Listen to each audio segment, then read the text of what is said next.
Time करते हैं कि जो प्रोहिबिटेड वेबसाइट्स होती हैं उनको विजिट करना कि जी अब मुझे कोई नहीं देख रहा, मैं ये चीज़ करूँ, वो आपको बहुत क्रॉनिक सिम्टम्स आ जाते हैं एंग्जाइटी के। और दूर नींद तो बहुत दूर चली गई है ना। जब आप इस तरह की चीज़ें करें, जब आपने एक प्लान बनाया हुआ ना कि मैंने जब अपने रूम में जाना है, आई लॉक द रूम और मैं जो मर्जी करूँगा या करूँगी।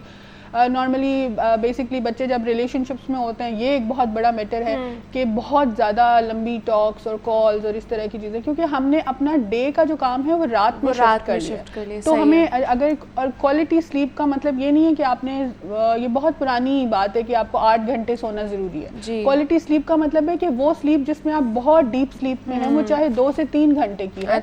फॉर एग्जाम्पल आप दोपहर को जो लोग नैप लेते हैं, नैप लेने के वक्त क्या होता है कि 10 से 15 मिनट्स आप सोते हैं और आप कहते हैं मैं बिल्कुल फ्रेश हो गया हूँ। सही। इसका मतलब है कि आपने क्वालिटी डीप स्लीप ली है। तो क्वांटिटी ऑफ स्लीप की ज़रूरत नहीं, क्वालिटी स्लीप लीजिए। क्योंकि जैसे मुझे 2-3 आवर्स सोना बहुत मेरे लिए ठीक है। अच्छा। मैं पेंटिंग्स करती हूँ तो मेरे लिए उतना सोना ठीक होता है। My husband use to sleep like उनको 10 घंटे के बाद भी थोड़ा सा पिन ड्रॉप साइलेंस उनका ख़राब होगा तो वो कहेंगे कि जी यार तुम लोग सोने नहीं देते। तो डिफरेंस होता है मेरी और आपकी और बहुत सारे लोगों की स्लीप में। स्लीप बेसिकली वो है कि जहाँ पे आप डीप स्लीप में हैं और कोई थॉट नहीं है, ब्रेक हो रही, आपकी स्लीप ब्रेक नहीं हो रही। लेकिन अगर साइंटिफिकली पूछूं तो 24 घंटे में हमें कितने घंटे सोना चाहिए?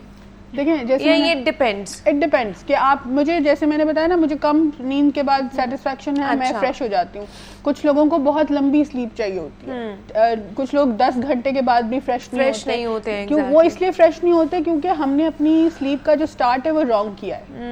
ये ऐसे ही है कि जब आपने ड्राइविंग का स्टार्ट रॉन्ग किया ना तो आपका सारा सफर खराब हो गया। इसीलिए जब आप प्रॉपरली सोएंगे नहीं, उसको एक्सेलरेट नहीं करेंगे तो आप अच्छी स्लीप नहीं ले सकते। तो आप